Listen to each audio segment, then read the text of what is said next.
BBC दुनिया में आज देखिए, रूस और यूक्रेन ने एक दूसरे पर तेज किए हमले।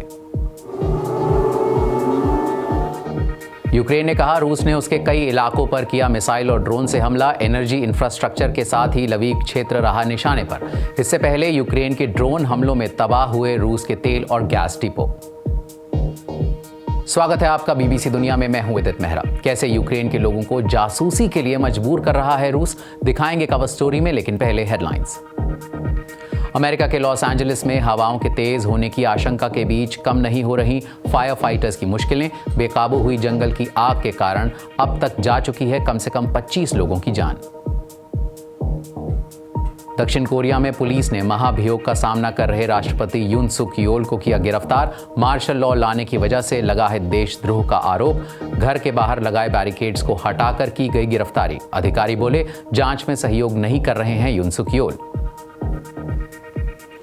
युद्ध विराम पर कतर में जारी बातचीत के बीच इस्राएल ने गजा में तेज किए हमले। हमास के स्वास्थ्य मंत्रालय ने कहा बीते 24 घंटे में जा चुकी है 62 लोगों की जान।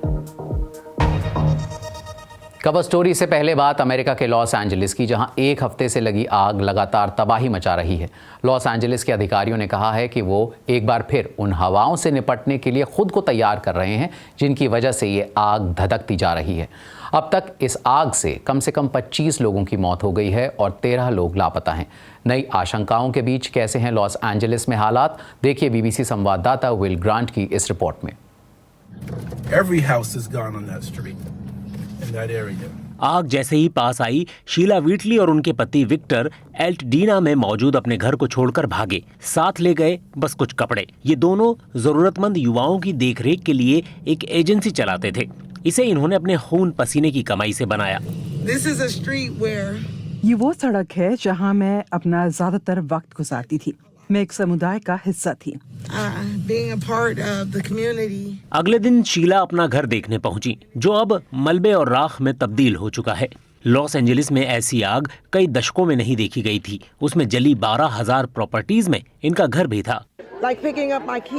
सुबह चाबी उठाना और ये एहसास होना कि ये चाबियां अब किसी घर की नहीं है, यकीन नहीं होता। लॉस एंजलिस के कई इलाकों में यही कहानी है। एलिजाबेथ रफीडी यहाँ पास के एक गरीब इलाके में पली बढ़ी। वो एक वकील बनी और अपने पति के साथ मैलिबू में घर खरीदा। अब वो एक होटल में रह रही हैं। वो नहीं जानती कि भविष्य में क्या होगा। ये ऐसा है जैसे परिवार का कोई सदस्य मर गया हो, क्योंकि उसके बाद वो शख्स हमारे बीच नहीं रहता। उसी तरह हमारा घर भी अब नहीं रहा। हम एलिजाबेथ का घर ढूंढने मैलिबू गए। वहाँ ऐसा मंजर था। 50 सालों से जो मकान उनका घर था, उसे आग ने जमींदोज कर दिया। जैसे जैसे दिन गुजर रहे हैं, वैसे वैसे यहाँ से निकाले गए परिवारों को ये बात समझ आ रही है कि अब उनके पास लौटने को घर नहीं है। कुछ लोग खुशकिस्मत हैं कि इंश्योरेंस कंपनी के खर्च पर होटल में रह रहे हैं। जिनकी किस्मत अच्छी नहीं रही, वो राहत शिविरों में रह रहे हैं। इस दौरान अधिकारी इलाके को लेकर अगली रणनीति बना रहे हैं। कई अरब डॉलर के आलीशान मकान और छोटे अपार्टमेंट्स सभी जलकर खाक हो गए, जिससे लॉस एंजलिस के लोग टूट चुके हैं। इन घरों को दोबारा बनाने में अभी वक्त लगेगा, पर घरों को खोने से लोगों को जो धक्का लगा है, उससे उबरने में और भी ज्यादा वक्त लगेगा। बीबीसी संवाददाता विल ग्रांट की रिपोर्ट। और अब बात रूस और यूक्रेन के बीच पिछले 3 सालों से चल रही जंग की।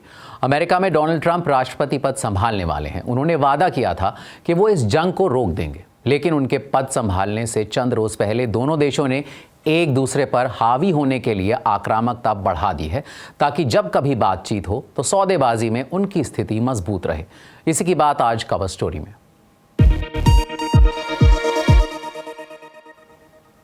यूक्रेन की राजधानी कीव में मौजूद अधिकारियों का कहना है कि रूस ने उत्तरी यूक्रेन में मिसाइलों और ड्रोन से बहुत बड़ा हमला किया है।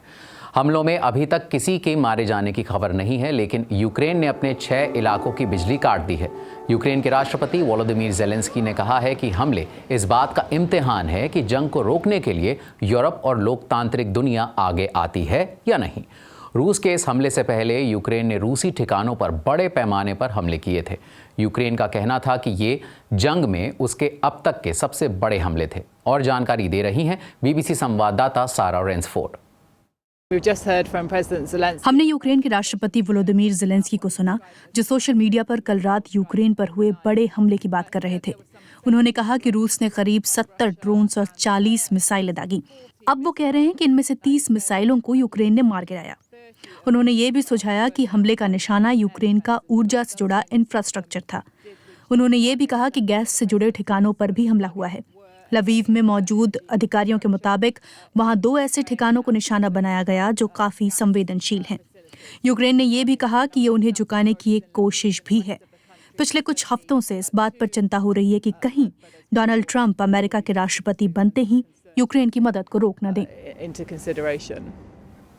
रूस अपनी जेलों में बंद यूक्रेन के युद्ध बंदियों को एक मोहरे की तरह इस्तेमाल कर रहा है। रूस इन बंदियों के परिवार वालों को यूक्रेन के खिलाफ काम करने के लिए मजबूर कर रहा है। बीबीसी ने उन सबूतों को देखा है जो इस बात की गवाही देते हैं कि रूस पैसे देकर और धमकियों से पहले से ही परेशान चल रहे युद्ध बंदियों के रिश्तेदारों से उन्हीं के देश के खिलाफ जासूसी करवा रहा है। ये युद्ध में यूक्रेन को कमज़ोर करने की रूस की कोशिशों का हिस्सा है।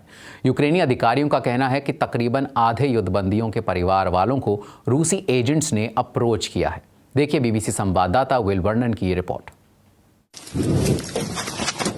यूक्रेन में यूक्रेन के लोग ही आग लगाने वाले बमों से हमला कर रहे हैं। शक है कि कुछ लोग रूसी एजेंट से पैसे लेकर ऐसा कर रहे हैं, मगर कुछ लोग अपनों की वापसी की आस में ऐसा करने के लिए मजबूर हैं। स्वितलाना को 2 साल से अपने पति दीमा की कोई खबर नहीं मिली है। रूस का हमला होते ही उन्हें पकड़ लिया गया था।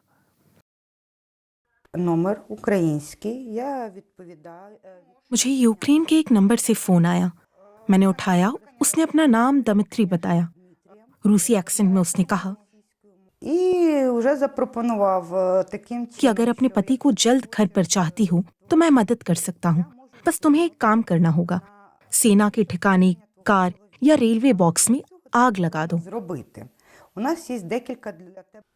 स्वितलाना ने सिक्योरिटी सर्विस को इसकी खबर दी। उन्होंने स्वितलाना से कहा कि जांच होने तक रूसियों को उलझाए रखो। वो कुछ कॉल्स को रिकॉर्ड करने में सफल रही। 1 लीटर फ्लूइड लो और कुछ पेट्रोल डालो। किसी रेलवे जंक्शन पर जाओ, देखो आसपास कोई कैमरा ना हो, हैट पहनकर जाओ। सिक्योरिटी सर्विस ने स्वितलाना को बताया कि ये फोन रूस से आ रहे थे और उन्हें बात बंद करने को कहा गया। और फिर धमकियों का सिलसिला शुरू हुआ। उसने कहा कि वो मेरे पति को मार देगा और मैं कभी उन्हें नहीं देख पाऊंगी। कई दिनों तक वो फोन करता रहा कि तुम्हारे पति को तुम्हारी गलती की वजह से टॉर्चर किया जा रहा है। क्या आपको कभी लगा कि उनकी बात मान लेनी चाहिए? एक पल के लिए भी ऐसा नहीं लगा। ऐसा कुछ करती तो मेरे पति मुझे कभी माफ नहीं करते।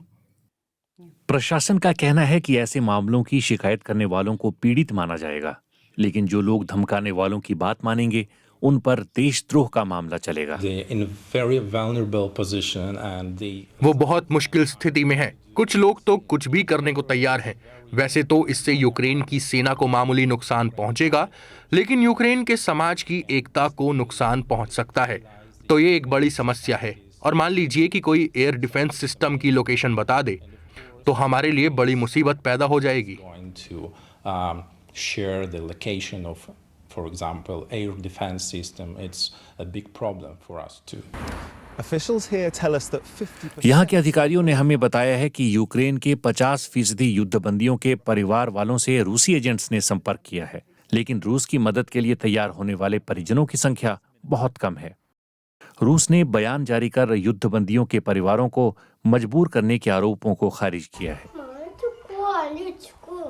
स्वितलाना के पति आखिरकार रिहा हो गए हैं। वो कहते हैं कि पत्नी के इनकार करने पर रूसियों ने उन्हें टॉर्चर नहीं किया था, लेकिन हजारों यूक्रेनी अभी भी कैद में हैं और कुछ लोग अपनों की घर वापसी के लिए किसी भी हद तक जा सकते हैं। बीबीसी संवाददाता विल वर्नन की रिपोर्ट। खबर दक्षिण कोरिया से। यून सुक येओल दक्षिण कोरिया के पहले ऐसे राष्ट्रपति बन गए हैं जिन्हें पद पर रहते हुए गिरफ्तार किया गया है। अधिकारी बैरिकेड पार कर कटीले तार काट उन्हें हिरासत में लेने पहुंचे। फिलहाल वो पूछताछ के दौरान सवालों के जवाब देने से साफ इनकार कर रहे हैं। राजद्रोह के आरोप में उनसे पूछताछ की जा रही है। पिछले साल दिसंबर में उन्होंने देश में मार्शल लॉ लगाने की कोशिश की थी। इसका विरोध किया गया, जिसके बाद उन्होंने ये फैसला वापस ले लिया था। उन पर राजद्रोह का मुकदमा दर्ज होने के बाद गिरफ्तारी का वारंट जारी किया गया था, लेकिन उनके सुरक्षा कर्मियों ने पुलिस को रोक दिया था। ये उन्हें गिरफ्तार करने की दूसरी कोशिश थी जो सफल रही। संसद में उन पर महाभियोग चला था और उन्हें काम करने से रोक दिया गया था, लेकिन वो पद से तब तक नहीं हटाए जाएंगे जब तक संवैधानिक अदालत उनके महाभियोग पर कोई फैसला नहीं सुना देती।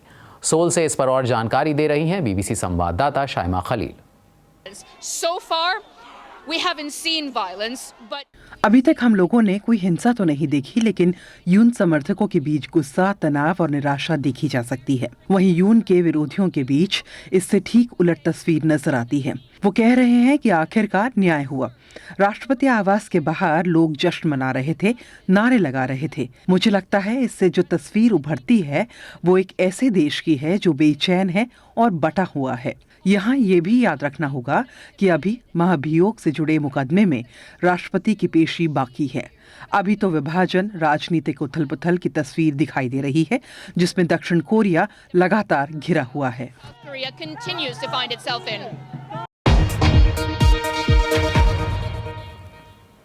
अब बात कतर में हो रही इसराइल और हमास के प्रतिनिधियों के बीच बातचीत का दौर जारी है और इस बार ऐसा लग रहा है कि शायद दोनों के बीच संघर्ष विराम को लेकर समझौता हो जाएगा। समझौते में फलस्तीनी कैदियों के बदले हमास धीरे धीरे से इसराइली बंधकों को रिहा करेगा। दोनों पक्षों का कहना है कि इस बार ऐसा लग रहा है कि संघर्ष विराम का समझौता हो जाएगा। अगर समझौते का ऐलान हो जाता है तो उम्मीद है कि संघर्ष विराम 3 चरणों में होगा। शुरुआती चरण में 34 इसराइली बंधकों को रिहा किया जाएगा, जिसमें बच्चे, महिलाएं, चोटिल और बीमार लोग भी शामिल होंगे। फिर उम्मीद की जा रही है कि इसराइल 1000 फलस्तीनी कैदियों को रिहा करेगा, जिसमें एक अनुमान के मुताबिक 190 ऐसे लोग हैं जो पिछले 15 सालों या उससे ज़्यादा वक्त से सज़ा काट रहे हैं। फिर अंत में गजा के भविष्य को लेकर एक समझौता तय किया जाएगा, जिसमें इस बात पर फैसला लिया जाएगा कि क्या इसराइली सेना वहाँ रुकेगी या नहीं। समझौते के तहत इसराइल गजा के साथ लगती अपनी पूर्वी और उत्तरी सीमा पर 800 मीटर का एक बफर जोन बनाकर रखेगा, कम से कम समझौते के पहले चरण तक। तो इसमें फिलाडेल्फी कॉरिडोर में इसराइली सुरक्षा बलों के रहने का भी प्रावधान है। ये वो हिस्सा है जो गजा को मिस्र से अलग करता है। इस समझौते को लेकर इसराइली पीएम बिन्यामिन नेतन्याहू अपने वरिष्ठ अधिकारियों से मिले, लेकिन समझौते को लेकर उनके कैबिनेट में नाराजगी भी है। इसराइल की गठबंधन सरकार में धुर दक्षिणपंथी पार्टी के नेता बेन गुवेर ने धमकी दी है कि अगर समझौता हुआ तो वो सरकार का समर्थन नहीं करेंगे। समझौते के पहले चरण के बाद आगे क्या होगा, ये अभी भी साफ नहीं है। इस पर और जानकारी दे रहे हैं बीबीसी संवाददाता जॉन डॉनिसन।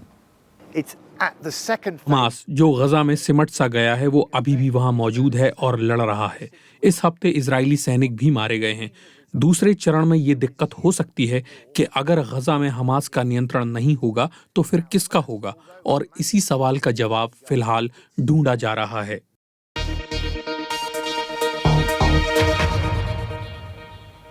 बीबीसी को पता चला है कि चीनी फैक्ट्रियों में काम करने वाले कर्मचारी जो फैशन की दिग्गज कंपनी शीन के लिए कपड़े बनाते हैं, वो हर हफ्ते 75 घंटे से भी ज़्यादा काम कर रहे हैं। ये चीन के श्रम कानूनों का उल्लंघन है। चीन के श्रम कानून कहते हैं कि एक फुल टाइम एम्प्लॉय को रोज़ाना 8 घंटे यानी हफ्ते में 40 घंटे ही काम करना होगा। लेकिन चीन के दक्षिणी शहर ग्वांगझो में काम के घंटों का इस तरह से बढ़ना नया नहीं है। इस शहर की फैक्ट्रियों में लोगों को जिन हालात में काम करना पड़ता है, उससे तो और भी गंभीर सवाल खड़े होते हैं। बीबीसी संवाददाता लॉरा बेकर ने उस जगह का दौरा किया जिसे शीन विलेज कहा जाता है। उन्होंने यहाँ काम करने वाले श्रमिकों से बात कर ये जानने की कोशिश की कि ये कंपनी इतनी कम कीमत में कपड़े कैसे तैयार करती है। देखिए उनकी ये रिपोर्ट। नाश्ते के वक्त यहाँ कुछ लोग ही रुकते हैं। यहाँ मौजूद 5000 से भी ज्यादा कपड़ा कंपनियों में काम करने वालों की दिनचर्या फैक्ट्री की घड़ी तय करती है। नजदीक के एक जॉब मार्केट में कर्मचारी देख रहे हैं कि उन्हें किस तरह की सिलाई करनी होगी। उन्हें हर पीस के हिसाब से भुगतान किया जाता है, इसलिए उनके स्किल और स्पीड से ही उनकी आमदनी तय होगी। ये निर्भर करता है कि किसी आइटम को बनाना कितना पेचीदा है। जैसे एक साधारण सी टी शर्ट के 1 या 2 युआन प्रति पीस मिलते हैं और मैं 1 घंटे में ऐसी 1 दर्जन टी शर्ट बना सकती हूँ। हम बहुत कम कमाते हैं, यहाँ रहने का खर्च इससे कहीं ज्यादा है। यहाँ काम करने वाले श्रमिक हजारों मील दूर से ग्वांगझो पहुँचते हैं ताकि पैसे कमाकर अपने परिवार को भेज सकें। शीइन अब उनके सबसे बड़े एम्प्लॉयरों में से एक है। मुझे लगता है शीन बेहतर होता जाएगा। वो हमारे सप्लायर्स को समय पर भुगतान करते हैं, वो भरोसेमंद हैं। आपको क्या लगता है कि इस इलाके में शीन के लिए कितने लोग काम करते हैं? मैं कहूँगी कि यहाँ 80% लोग शीन के लिए ही काम करते हैं। ये एक साम्राज्य की धड़कन है जो कभी कभार ही थमती है। 1 दर्जन से ज्यादा श्रमिकों ने बीबीसी से कहा है कि वो हर हफ्ते 75 घंटे काम करते हैं, जो चीन के श्रम कानूनों का उल्लंघन है। ज्यादातर को 1 महीने में केवल 1 ही दिन छुट्टी मिलती है। और ये है एंड प्रोडक्ट जो यूरोप, ब्रिटेन या अमेरिका भेजे जाने के लिए तैयार हैं। आसपास के विक्रेताओं से कपड़ा लगातार सप्लाई होता है। शीइन इसलिए भी सफल हो पाया क्योंकि जो कुछ उसे चाहिए वो सब चीन के इस शहर में है। यहाँ एक दिन गुजारने के बाद ये साफ है कि स्थानीय अर्थव्यवस्था पर शीइन की सफलता का अच्छा असर पड़ा है, लेकिन कई सवाल भी खड़े हुए हैं, जैसे जबरदस्ती काम कराने का आरोप। कंपनी को खुद भी अपनी फैक्ट्रियों में बाल मजदूरी के कई मामले मिले। आरोप ये भी है कि कर्मचारी न सिर्फ ज्यादा काम कर रहे हैं बल्कि उन्हें मेहनताना भी कम मिल रहा है। हमने पाया कि चीन के इस औद्योगिक क्षेत्र में कई कंपनियों के लिए हफ्ते में 75 घंटे काम करवाना असामान्य नहीं है। हाँ, ये असामान्य नहीं है, लेकिन ये साफ तौर पर गैर कानूनी है और ये मानवाधिकार का उल्लंघन भी करता है। तो ये मानवाधिकार का मसला है। यहाँ जो हो रहा है वो शोषण का एकदम चरम रूप है। ये सब कुछ लोगों को पता होना चाहिए। लोगों को ये जानने की ज़रूरत है कि कपड़ों का उत्पादन किन हालात में किया जा रहा है, खासकर एक ऐसे अपारदर्शी कंपनी में जो ये नहीं बताती कि वो कर क्या रही है। कड़ी मेहनत यहाँ जीने का एक तरीका बन चुका है। मुझे इस बात पर गर्व है कि हमारी कपड़ा इंडस्ट्री दुनिया को सस्ती और अच्छी क्वालिटी के कपड़े पहुंचा रही है। एक चीनी नागरिक के तौर पर मुझे इसमें योगदान देना चाहिए। मशीनों की आवाज रात को भी सुनाई देती है। शीन ने अपने एक बयान में हमसे कहा कि हम अपनी सप्लाई चेन में काम करने वाले कर्मचारियों के साथ उचित और सम्मानजनक व्यवहार सुनिश्चित करने के लिए प्रतिबद्ध हैं और इसे मजबूती से लागू करने के लिए करोड़ों डॉलर का निवेश कर रहे हैं। हम वेतन के लिए उच्चतम मानक स्थापित करने का प्रयास करते हैं और सभी पार्टनर्स हमारे नियमों का पालन करते हैं। लेकिन यहाँ तब तक ये काम जारी रहेगा जब तक लंदन या न्यूयॉर्क में लोग सस्ते और ट्रेंडी कपड़ों की तलाश जारी रखेंगे। बीबीसी संवाददाता लॉरा बिकर की रिपोर्ट। और दुनिया की कुछ और खबरें बीबीसी राउंड अप में।